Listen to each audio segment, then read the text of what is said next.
I ask no favor for my sex. All I ask of our brethren is that they take their feet off our necks.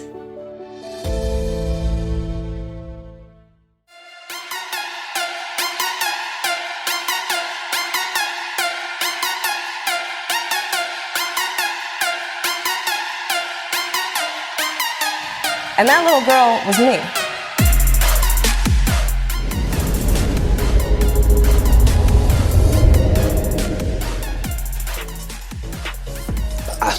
Can I buy a vinyl? You know, can I buy a?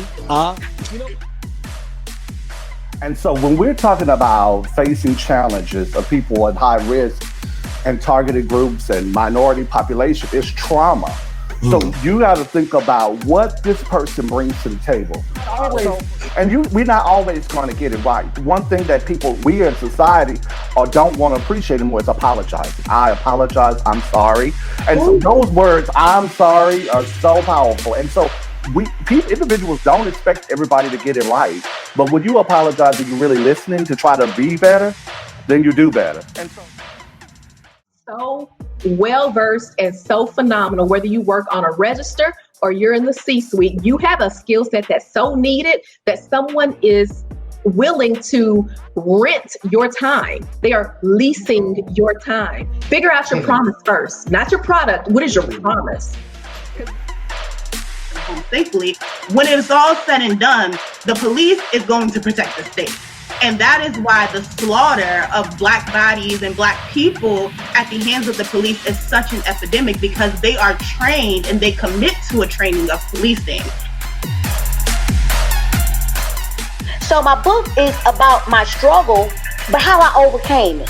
And to let Black women know, and just women of all colors. And I'm not going to just say that it's just for Black women, but Black women, we need this. It's okay to say, I'm not okay. It's okay to go get help. If you can't have a child, that means your vagina is no better or no worse than the next person. Okay? And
What's up, everybody? It's your favorite sociologist and the identity professor, Aurelia Johnson, coming to you live and in color on a Thursday night.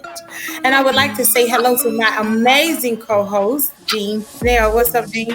Hey guys, it's Dean coming at you from the A-Town, Atlanta, 404-770, all that good stuff. And we have a awesome show for you guys today on this here beautiful Thursday night. It's a little chilly here in Atlanta because I don't know, don't rub it in, Dean. The winter man, I don't know what he got going on, because it was just hot last week, and now all of a sudden we got this breeze here. Don't rub it in, Dean. We know I've had fall for 4 years. Don't rub it in, Dean. I like fall though. I get to wear sweaters and stuff, and lay up. Listen, I'm pulling out all my fall and winter clothes now from the back of my closet now, because that's when I kind of get snazzy. It's the fall. Listen, all my stuff, my winter stuff, my fall things, my boots, all of those, it's all in the back of the closet now, because I'm back in Texas and I don't need those things anymore in my life, and I'm very sad about it. But tonight we got a fire show for you. We have Reginald Grant. He is our esteemed guest, and we want to make sure that you like this video. We want to tell you to share it, like it, subscribe to our YouTube channel, our Facebook, our Twitter, our Instagram, all of those wonderful things on social media. And we want to make sure that you tune in to us next week with hot topics, because guess what? We got a breaking hot topics, a special edition hot topics going on, because it's coming to you after the presidential debate. Yeah, it's the first presidential debate that we're going to be addressing. It's going to be really interesting. You know, we're coming on after the debate, so we're going to come at you with it's not going to be live and in color, but you know, it's going to be like right afterwards. So we're going to be like, it's going to be a hot topic, because everybody's going to be talking about what Trump said, what Biden said, who lied the most, you know, all that stuff, all that good, all that good debate stuff that's going to be going on. I'm looking forward to it, because again, this is the first debate, and this is the first time that Donald Trump and Joe Biden will be in the same room. Head to head. Head to head. Is that patriarchal to say head to head? I don't know. Maybe. A little bit. White cheek to orange cheek, whatever it is.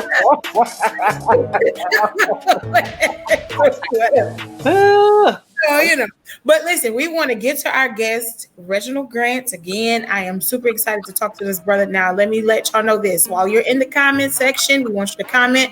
We want you to ask questions. We want you to interact with the whole show, but we want you to be respectful of this space. This is a safe space. This is a non-judgmental space. Now, you have every right to disagree. But we always say, do not disagree. You know, we can disagree, but we do not disintegrate. And so we want to bring on our amazing guest. Do you want to introduce him? Well, I want to introduce you guys to Reginald Grant. Reginald Grant is a long time, well, I won't say a long time, but a good friend of mine from my days and working in Texas, in, you know, the Texas Republican Party. And we kind of meshed. We became like brothers. Like, this is like literally like, I call him like my big brother. I always look up to what he has going on. You know, it's just so much I can say about Reginald, but I'll kind of allow him to kind of talk a little bit about himself and kind of, you know, give us a little bit about Reginald. Love, Dean. Thank you for that great introduction. Thank you all. I'm so happy to be here speaking with you all tonight. I guess we say a little bit about me. I am a father of 3, a Marine Corps veteran, and I graduated of Texas Southern University. I'm sorry, the Texas Southern University. Yes, the Texas Southern University. And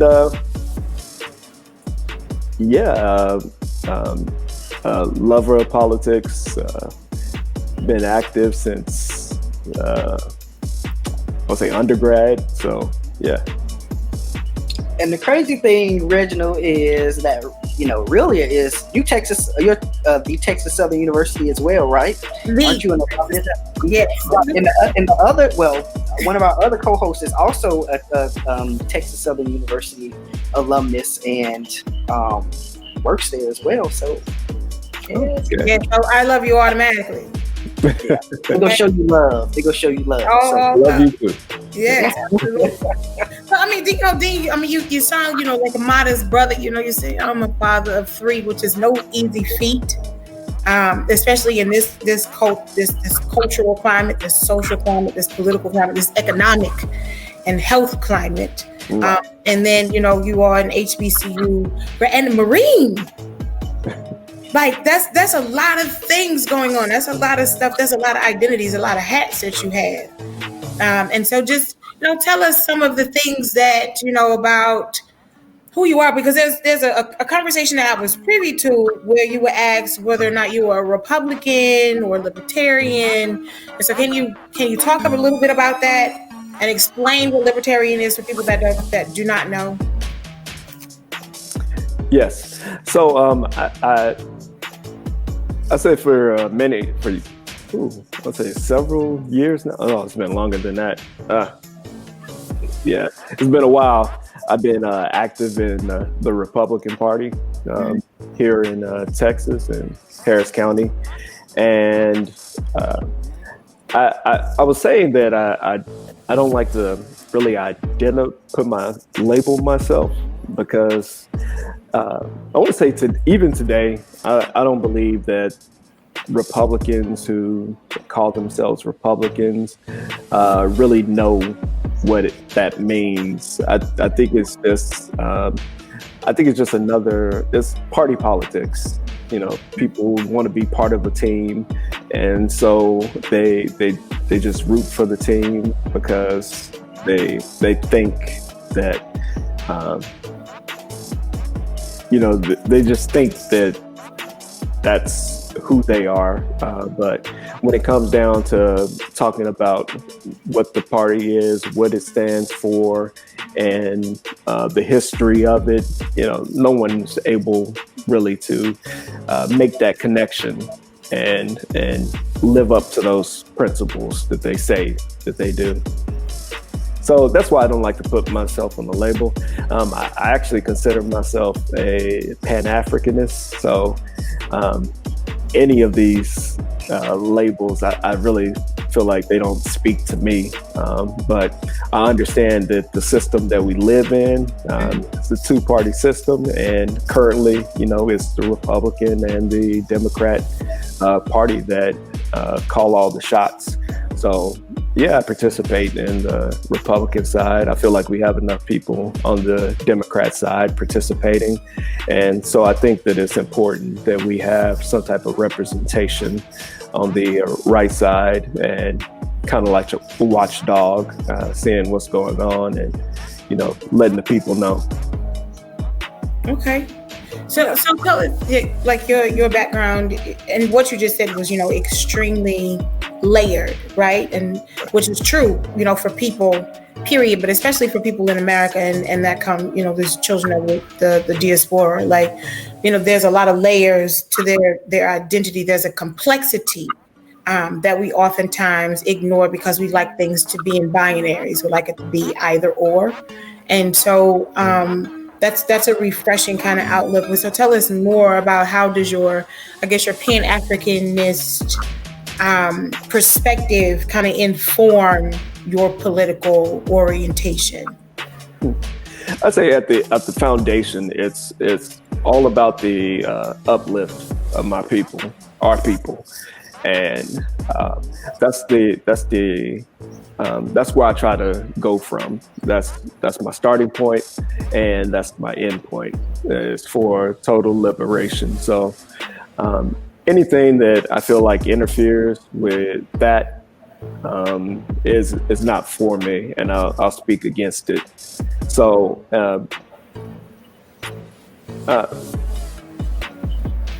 like I said, overwhelmingly we're represented on the left side of the aisles, and I feel like there's a lack of representation on the right side. And I don't think either party has all of the answers, so that's why it's important for that type of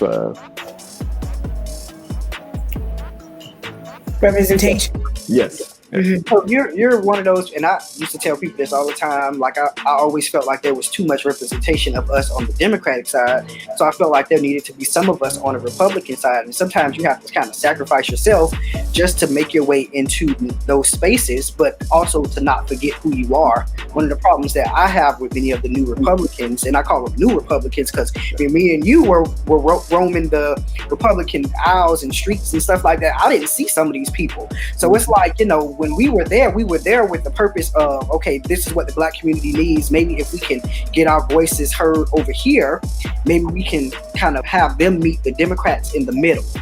I think one of our biggest projects when we were a part of the MLK Association was trying to get Republicans to look at the third ward and help those people within the third ward with just different types of assistance. But just like you said, there's not enough representation of us on that side. But when you say that, I mean, what's going on in the party, in the Republican Party, and I think one of the things that I always talk about, will always tell people is, I can't really be a part of a party that houses a bunch of Confederate waving flag, Nazi, KKK extremist people. Like, I know you're Second Amendment rights person all day, so am I. But when it comes to that particular topic, when it comes to those extremists, like those white supremacists and stuff like that, how do you maneuver through the party with knowing that? Because I know 3-4 years ago they weren't all there, but now with Trump kind of sprouting out, we see more of them coming to the party. So how do you maneuver through that? Yeah, you know what? I was a bit surprised, but I wasn't surprised. A lot of these people, they were there. They were just in hiding. And I think with this pandemic and everyone having to be home, and the only outlet for people being those online platforms, especially like Facebook and stuff, they began to show their true colors, who they were. And they were no longer able to hide. I'm thankful for it. I'm glad a lot of people who had the veil over them, the veil has been lifted, and we see who they are and what they believe in. And a lot of people on the right, I've noticed, have started to condone things that we can't ignore, and especially when it comes to race in America. Like, as far as the president comparing police brutality to a bad day of golfing, it's like wow. And there's a lot of people in the party who think that way. They say that they're small government and limited government and against government tyranny, but these police are state actors. They're government workers, and it's essentially the government coming down on us. But they remain silent. They're aligned with these officers. So. And I'm big on it with you with that when we talk about limited government, because it always seems like, and I always had an issue with republicanism or Republicans when it came to certain issues. Like, I'm like, we don't believe in government control of people, but there's certain things that we want the government to control about people. Such as, for instance, when we had the whole issue of same-sex marriage, we had the issue of abortion, women's abortion, and at one point I was very much so a conservative, and I'm still in my household. Like, I tell people, if my daughter was to go out there and do something crazy, and she decided to get pregnant, and she got pregnant, she's going to keep the child. There's certain instances where I will not allow that to happen, but I'm like, you go out there and you be fast. I can't see myself taking that child out because you decided that you want to go out there and be, fast. That's like one of the things that I'm still kind of conservative on. But like I tell people, what a person does in their house is what they do in their house. What I do in my house is what I do in my house. Nobody should be in anybody else's house or anybody else's marriage, anybody else's relationship, telling them how they should be, going about treating their body. Oh yeah, absolutely. And I'm gonna let you slide on that one thing. You slid real close. You say what? Slid real close to home. I'm a monkey safe with that one. I'm validated. But no, that's been a big thing for me. Just like growing up, because I always tell people my mom was kind of young when she had me too. And if it wasn't for my family having that strict like guidelines of, okay, you wanted to go out there and you wanted to do that, because otherwise I wouldn't be here right now if that was the case. I think my mom had me at like 17, 18, like her senior year of high school. And it was her first time. But, I always look at stuff from a personal perspective. And that's why I said for me in my house, how we will govern ourselves. As far as everybody else is concerned, you can govern yourselves how you want, because I'm a big believer, like I said, I'm a big believer in government shouldn't control people's things like that. Like government shouldn't control, who can have an abortion, or, when the family have that talk, or, and who knows, like I tell people I change every day when it comes to certain issues, because things happen. people evolve. Just like you said earlier, you evolved from, where you were, 4 or 5 years ago to where you are now. Right. Right.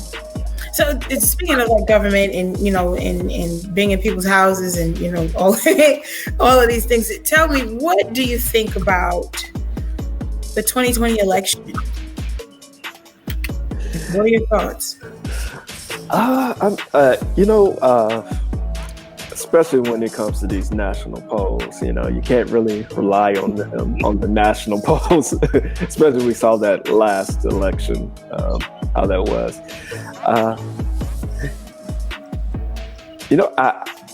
I have a feeling that there's a lot of people, especially after the passing of Justice Ginsburg,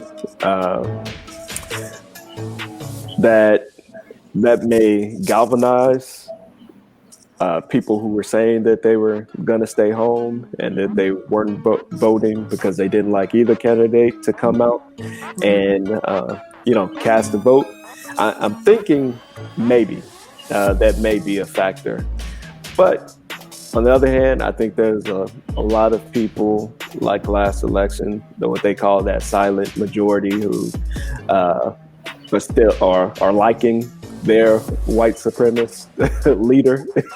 And so they're going to come out and they're going to support him and vote for him and vote for those candidates that he's endorsed.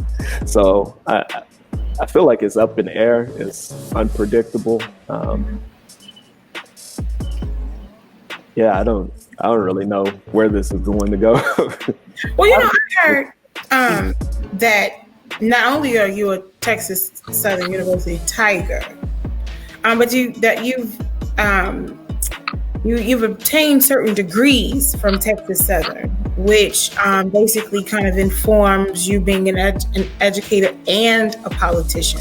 So there's some future goals that I want you to talk about, what your aspirations are, and then I want you to talk about how do you balance being an educator and a politician. Okay. So I'm still working on the school thing. I'm looking at a couple of different doctoral programs I'm interested in.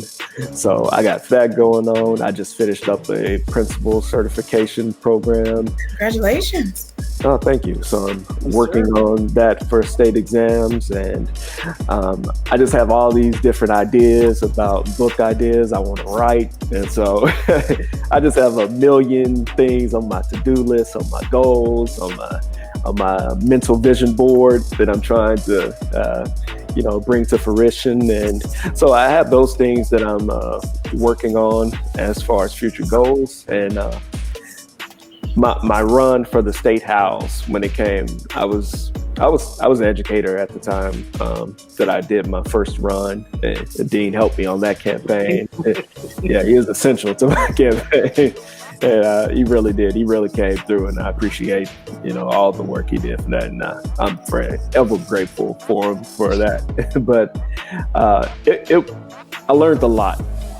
I learned that there's absolutely no way you can balance having a career and doing most of the things on your own. And I found that out later on, late in the game, as far as the campaign goes. It's a real hard balance when you don't have a structure in place and a team. That's very important. A lot of times you go out to these different political events and you see surrogates of candidates out there at these different events. And that's something that I definitely, if I run again or when I run again, that I'll make sure that I have on my team is enough surrogates, because it was hard. I was leaving work at like 5, 6 o'clock and then running over to a political event, trying to be there at 7 and then staying out to 9 and then getting home and then working on some stuff for class the next day and then going back, and I was drained.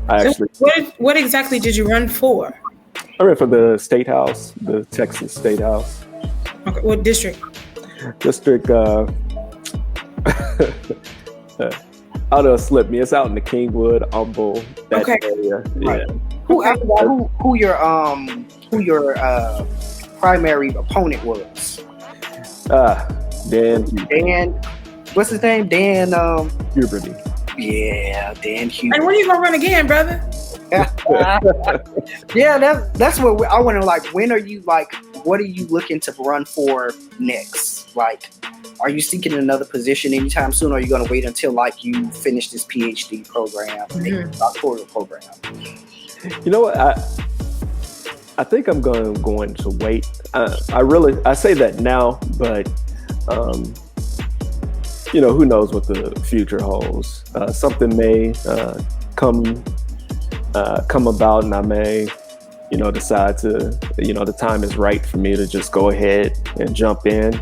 But I really have a lot of things on my goals and to-do list that I want to get out of the way first that I believe will be essential to whatever office that I run for and doing the job of the office. So. But what made you run for office? Like, I mean, that's a really big feat. Like, you're a father, you are, you're an educator, and I'm a teacher, and I know what those days are like. And I've taught everything from 6th through higher ed.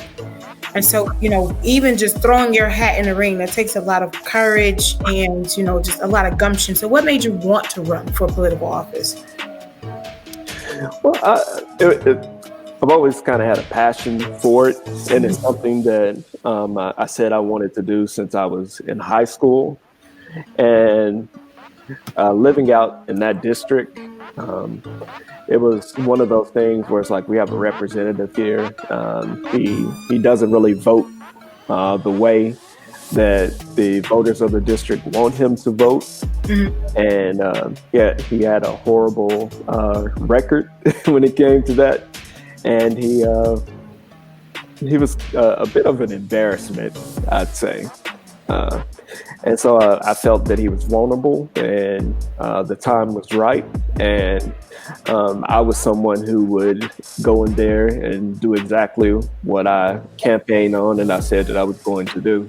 And so no one else wanted to challenge him, and people would talk about, someone needs to challenge him. Someone needs to challenge him for years. And so I said, I'll do it. And I stepped up and, I made those steps to my detriment. But yeah. But that was a huge wave at first, though. Like, do you mind talking about like what were some things that kind of like knocked the train off the track a little bit? Yes, there was, I'll say there's 2 or 3 lawsuits against me from the other campaign. And the first, because at the time, me and my second wife, we were going through a divorce. And so I wasn't staying in the same house as her because of that. And my opponent, their team took that and said that I wasn't a resident of the district because I wasn't living in the same house as my wife, who I was going through a divorce with at the time. And so, the first lawsuit the judge threw out, and then they tried to go to the county chair and get him to say that I wasn't qualified, didn't meet the requirements. The county chair said, no, I've reviewed everything and I believe he does meet the requirements, the residency requirements. And, I will give Paul Simpson credit for that. He was the chairman of the Republican Party at the time. Hello, Paul. Yeah, because there were a lot of people who were pressuring him, to side with them. They're pretty powerful people. I would say the consultants of my opponent. They represent the lieutenant governor. They're his consultant. And so they were putting pressure on him, but Paul, kind of stuck to it. He was like, no, this is what it is. This is what's right. And so then they came back, and I was told by another representative who's currently a representative. He gave me a phone call and he said, they have a judge who's their friend who's going to take this case. They've amended their lawsuit, and they're gonna. The judge is going to rule against you. They say you can't win this, So I stuck with it, and just as they said, the judge ruled against me. He didn't go off of any case law. He at first at the beginning of the trial, the judge said he didn't think he was qualified to hear the case. But my lawyer and their lawyer said, no, we think you're qualified. You can hear the case. And he heard the case and he was like, oh, in my opinion, you don't meet the residency requirements. Although all the case law, was on my side, So that's that political money and people in higher power. That's why I always tell young candidates when they actually start, if you're running against an incumbent, you're running against money, people that they know already. Like I remember that we were definitely like talking about that. That was like, kind of a big thing, especially for you, because I was like, it made news too. So I was like, I didn't really understand how all of that really happened, but I wanted the clarity. I wanted people to kind of know like what was some things that kind of derailed the campaign. And again, you kind of stuck it out and did what you had to do until the very end, which was a good thing. So I kind of wanted to ask this question though, like how do you feel about the state of the Republican Party? How do you feel about the state of the Republican Party right now? I think the Republican Party that we once knew is dead. I don't think it's the Republican Party anymore. I believe that it's the party of Trump. So, I don't see a recovery from this anytime soon. So do you think that Trumpism is going to be something that will last in the party? Because you're saying it's the party of Trump. Do you think it's going to be something that lasts in the party like Reaganism? Right.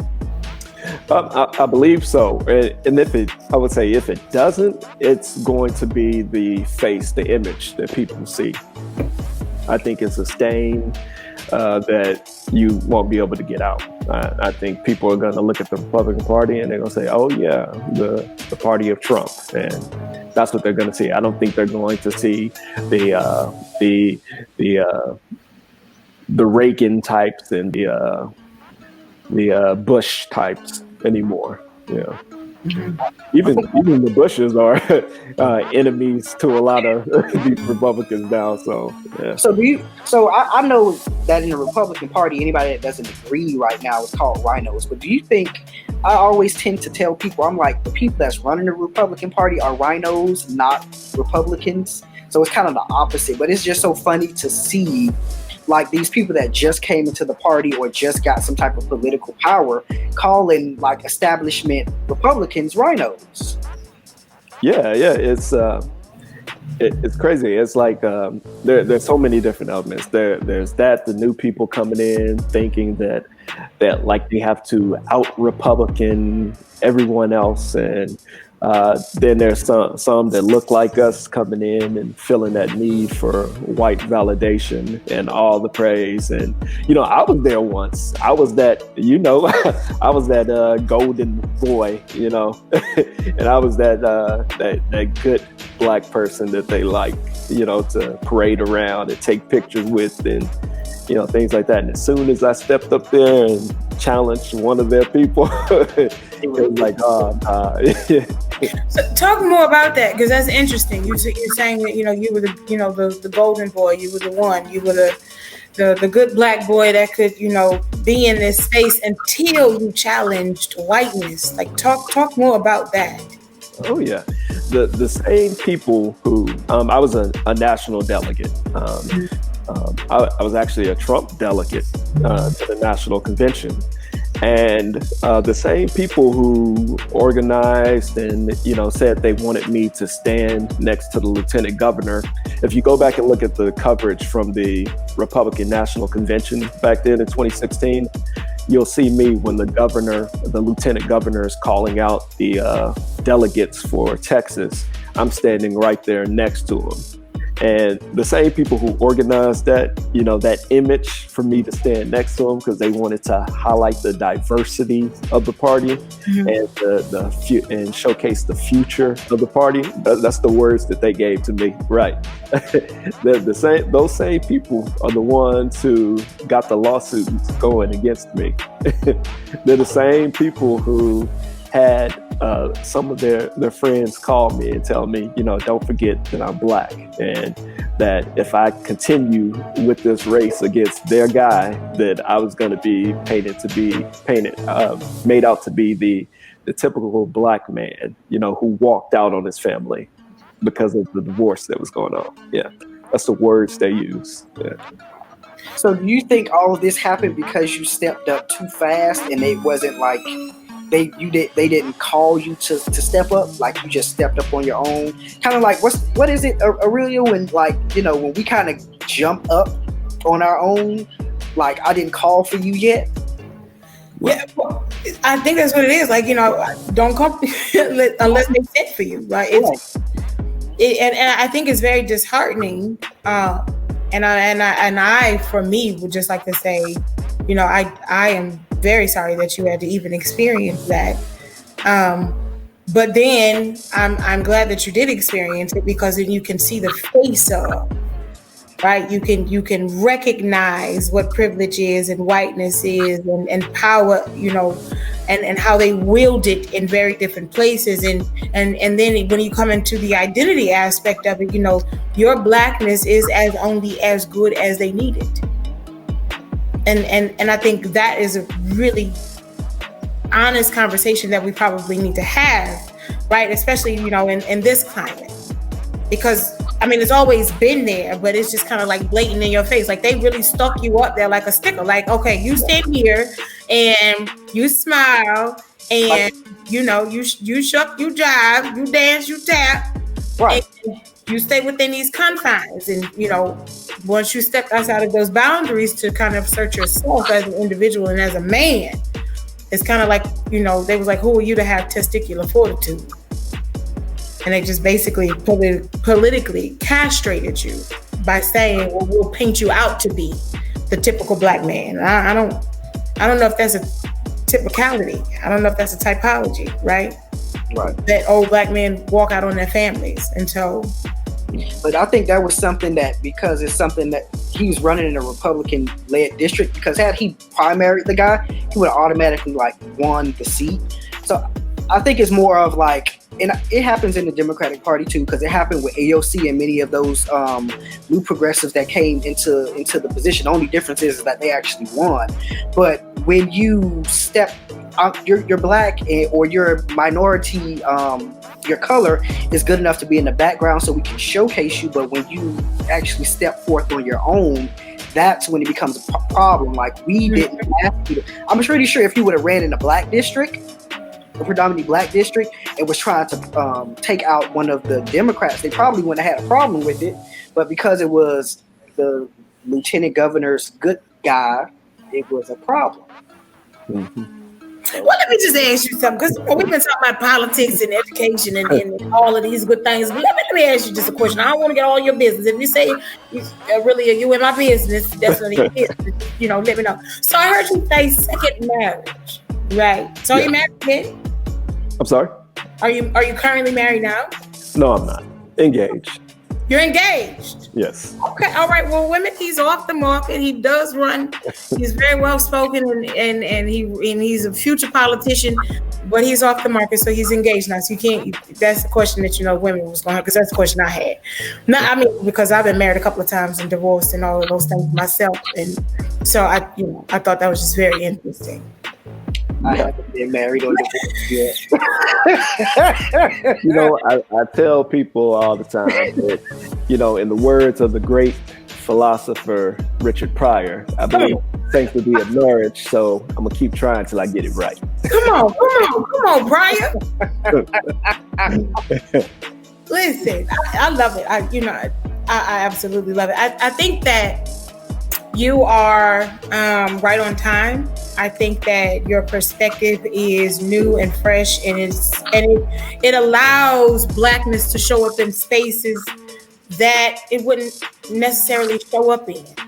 And it's good to see that you and I don't know you personally, but it just seems like you just have not compromised like these identities and values and of yourself. And so for young Black men in America, I applaud you even for that much. But I do want to talk about your educational background and how would that inform a future run if you decide to run?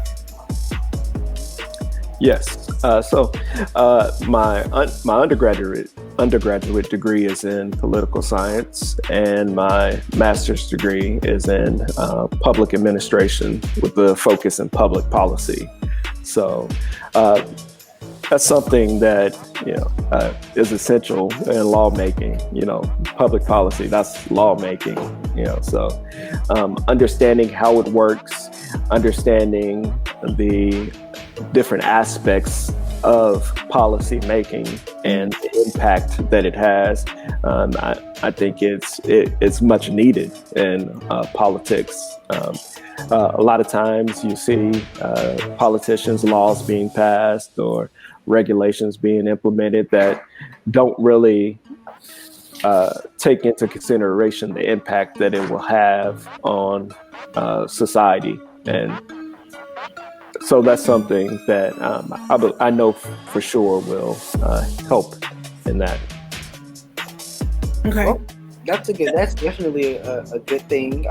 I feel like your background pretty much prepares you for State Hill or Capitol Hill because, like you say, policy is important, and most people don't realize you'll probably be one of those people that will read the bills on your own instead of having what do they call them? Those aides reading them, and then they just feed it to you.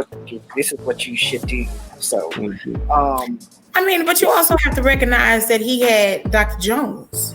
Oh yes. Right, and he had Feliciano. You know what I mean? Yes. He had the classic political science professor that is white. You see, he was black. Marva Johnson. Yes, Marva Johnson. Right, that's black politics. That's like you have that, and then in public administration. So you over there with Carol Robinson and who else is in public administration? Larry Green.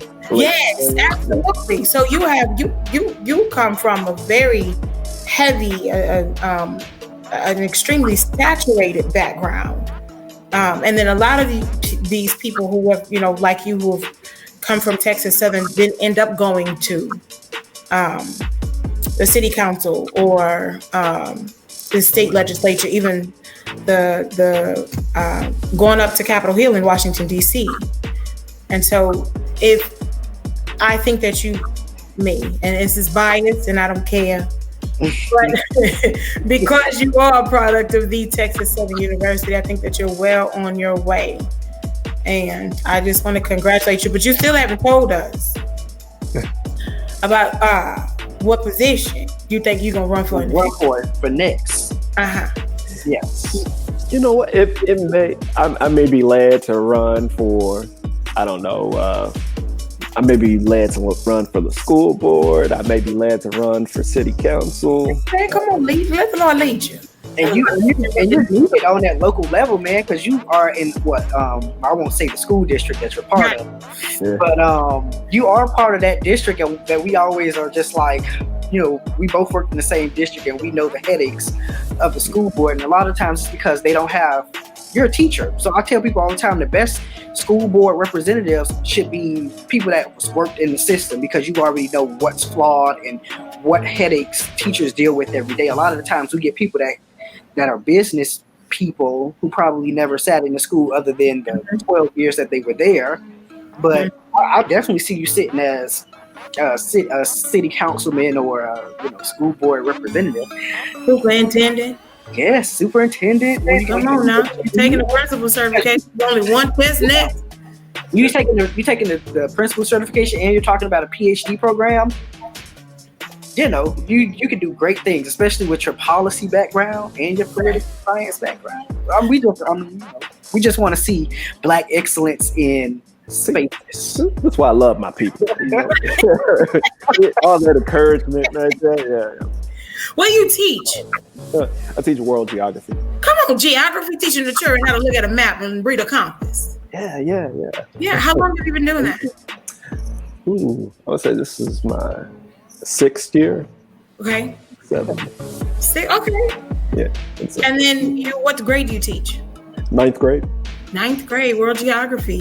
And so have you always stayed in that subject, or do you kind of move around the history department? Oh no, I've stayed in this subject. At first, when I came in, I wanted to do government and economics, but that position wasn't open. And then people were like, well, they kind of want you to get started in world geography. And then once I got world geography, and I was like, man, I know this stuff. This is, for me, it's, this is just, kind of simple. And I love, we do touch on like political geography in every continent that we cover and region. So I'm like, hey, I'm still kind of in my realm. I don't have to work too hard to where I can focus on my graduate studies. And so it's like, hey, this works for me. Not state tested. That was a big thing. That's a big thing. When you ain't got to deal with test scores, that's a lot of space and a lot of relief, because you don't have to be as stressed out trying to hit somebody's numbers. Yes. Right. And that's trust me, baby. I know I ain't gonna tell these people where I work and how many principals I done cussed out with this. It's all right. The Lord has led me to do other things. Like it's legal. I'm still being worked on. So I'm still being worked on. I'm glad I still have a job after some of the stuff that I be having to say to these folks. But like we definitely understand the whole numbers thing, because you get tired of your whole job kind of revolves around how students do on standardized tests. Like, I can only do so much, ma'am or sir. I have 9 months with these kids, not, you giving me kids that maybe grade level 9. Right. Some of these kids may be below reading level, like 3-4 levels, and you expect me to. I tell people I'm not I'm not a messiah. I don't turn water into wine, and I ain't walking on water. So, I can only do so much, but I'm gonna make it happen. Well, I mean, what's awesome about this conversation with you two being educators is that you're Black men in the classroom. And so we don't talk about that enough, because having Black teachers, especially Black male teachers in areas where kids don't really get to see positive images of Black men, I think is extremely important, and it can be, impactful on their lives. Because I can count the number of Black male teachers that I had. Most of my teachers were women. And especially when I was younger, they were white women. Right. And I had my social studies teacher give me a D because she argued with me that Egypt was not in Africa. And I was like, pull down the map. It's in Africa. And when she pulled down the map, she was kind of embarrassed. And so I got a D that 6 weeks. So, talk about that. Talk about being in the classroom, being a Black male, being a teacher, being, you're having a political science background, like these intersecting identities that you bring into the classroom, and what that's able to do for these kids positively. Oh yeah, it's we know the data. We know we know the impact that it has on Black men and women, young Black men and women, and when it comes to the likelihood of them going to college, the likelihood of them, being successful in life, that positive image in the classroom. And we understand how it is. I would say even Dean, even more so than me, because I think you're at the middle school level. So a lot of times by the time they get to me, unfortunately, there are a lot of them who are already lost. Like there's no coming back from it. They've already, been left behind, back then. So we know how important it is for understanding how I forgot his name. I don't know why I can't think of his name. Dr. He has a African name. But he's been talking about this since the 70s, the conspiracy to kill, destroy Black boys. I know that was...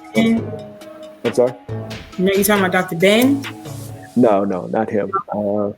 I can't think. He's still alive. I'll find this information later, but I know who he is. But yeah, he talked about this. So we've had these studies for years, and we know how important it is, and how the mindset of some people, those biases that we bring with us into the classroom, and the majority of teachers being white women, and those biases that they bring, and not understanding when it comes to the development of young Black boys and young Black girls, young Black girls being over-sexualized, and the impact that has on discipline and their education. So I think that's a big problem in our community as a whole, not just girls being over-sexualized, but it never fails in a lot of our communities where we have schools that they push a uniform policy and kids get in trouble. I'm like, you guys are suspending kids for uniform policy, and if you go to the white school up the street, they don't have a uniform policy, and most of those kids come in whatever they want. I mean, I remember going to a school called Mass Academy for my first 4 months of school. It was a predominantly white school. Those kids and the teachers came in flip-flops and hoochie-coochies. Like, literally. I was like, but when I got to the Black school, it was like, oh, we wear uniforms. I'm like, it's identity politics. Like, how do you do it? This is, we're in high school now. Like, we're high school. Middle school, I understood. And even in the middle school that I was going to go to, but my mom transferred me to a predominantly Black middle school, the white middle school didn't have uniforms, but the Black school did. And I'm like, there's no identity that we as kids can have. Now that I look back on it, I'm like, we all look like, it's kind of sad to say, but most Black schools' uniforms almost look like prison uniforms when you look at it. It's like a certain color. Like, you got the burgundy and white, or the blue and white, or the khaki and white, or something. It looks real institutionalized. And that's exactly what it is. Like, so, I've always said this, the bell, that's nothing but operant conditioning, right? The uniformity of it, you're especially when you're talking about low income, working income environments, communities, that you are preparing this person to look like everybody else in the labor force that they're going into. Like, poor working class schools do not teach kids to think, they teach them to work. Middle class schools teach them to think, they teach them what to think. And then you get into, these upper echelon schools, they teach those kids how to think. And if you look at that kind of breakdown of society, you kind of look at where class politics come in and identity politics come in. And and then you said, talked about the over-sexualization of Black girls, but it's also, this hyper criminalization of Black boys, right? And there's a hyper masculinization of Black boys, as well as this over-sexualization of them as well. And, so when you have these people that come into these spaces, especially when they have these ideologies and these ritualized practices and beliefs, and then they come in, kind of projecting what they believe these Black children are like, and their families are like, then, it's almost like a self-fulfilling prophecy for these teachers. Like, oh, I knew you wasn't whatever, and so I treated you like you wasn't whatever, and now you acting like you aren't whatever. So see, I told you. And 9 times out of 10, it's because the teachers kind of start off with that attitude with the kids. So the kids are only going to go off of what you give. A lot of kids go off of what you give them. Absolutely. We have that issue in my school with one of my coworkers. Like, me and one of my other coworkers, we're pretty good with the kids, but this particular teacher, she comes in with the attitude like, y'all don't know nothing. I'm here to try to teach y'all, and y'all acting like, I'm here as the savior for y'all. And it's like, that's not how this should be working. And a lot of and people, we always say it's, we look at white teachers, but sometimes we have to look at our own too, because many of our own I got mine. You better get yours. And I tell people we're not a monolith. So somebody's Black experience may be a little bit different from this person's Black experience. So this person may come in, oh, I'm Black, but I grew up with two parents in a middle class family, so I don't understand your struggles, and I'm not here to try to understand your struggles. All I'm here to do is try to make you realize that it's more to this world than this, and you go either get it or you go have to get on with it. Right. That's a big issue that I see in education too, with our own people. Because, like I say all the time, every Black face isn't there for the race.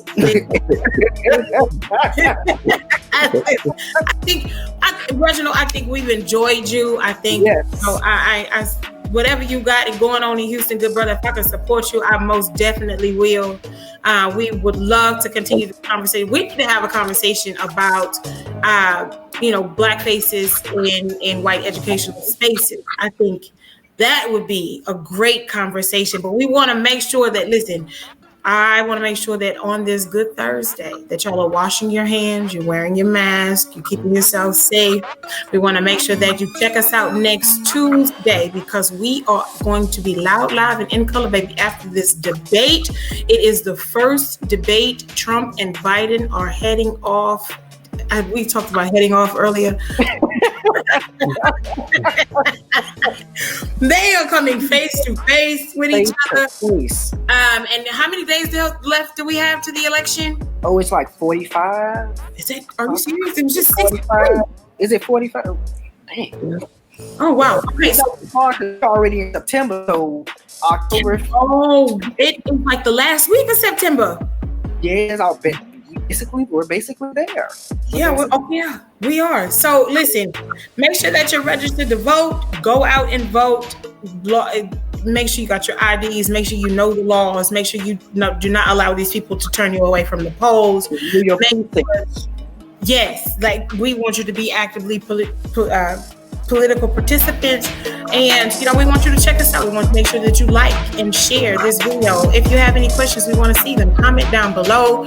We want to thank our guest, Mr. Reginald Grant. It was an absolute pleasure talking to you this evening, good brother, and we look forward to talking to you again. Dean, yes, I love you. This was our first co-hosted together. We were pretty good this time, but I felt like we was about to if we were, it was a lot to feed off of that we both could have talked about with identity politics and all of that stuff. And that's why I'm like, I would love to have you back on, Reginald, because Aurelia said it best. You hold so many hats when it comes to identity. So we definitely would love to we would love to delve in about just education, like she said, black faces and white. I say black faces and white spaces, not just in education, but in just the world period. And also we just want to give our condolences also to Ruth Bader Ginsburg's family. We lost a titan on Friday for not just women's rights, but I think for rights of people, period. Because when you look at Ruth Bader Ginsburg, she fought for everyone's rights. She was big on the LGBTQ rights. She was big on women's rights, but she was also big on African American rights too, because she was one of the big benefactors when it came time for when the Supreme Court had to go up against the voting situation, the voting challenge, back in 2012, 2014, when they voted to strike down some of the that was Civil Rights Acts. Was that 2012? 12. Yeah, that was 2012. So she was a big proponent on trying to keep rights, that Civil Rights Act intact as a whole. So just our condolences to Ruth Bader Ginsburg. And everybody that's going to be impacted by her loss. It's the notorious RBG, and I was praying. I was like, Ruth, I just need you to hold on, sis. I just need you to hold on. Listen. But Ruth fought a fight.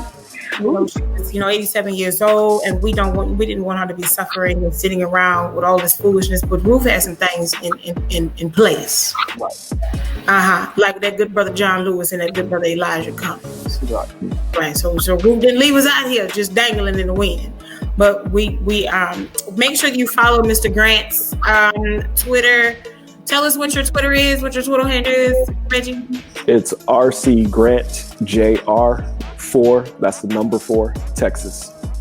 Follow him on Twitter. Holler at this brother. Like, you know, he get ready to run for some again. Yo, he gonna need volunteers. He gonna need campaign managers. He gonna need strategies. Y'all can always donate $5. $5. 2-piece Tuesday. You can sacrifice 2-piece Tuesday to get the brother back home. We appreciate you joining us this good Thursday evening, and we will see you guys Tuesday for Hot Topics. Do you got a quote, Dean? You know, that's Candace thing there. I got a quote. It's when somebody show you who they are, believe them. That's it. And we'll holler at y'all later. Have a good night. Thank you. Bye. I ask no favor for my sex. All I ask of our brethren is that they take their feet off our necks.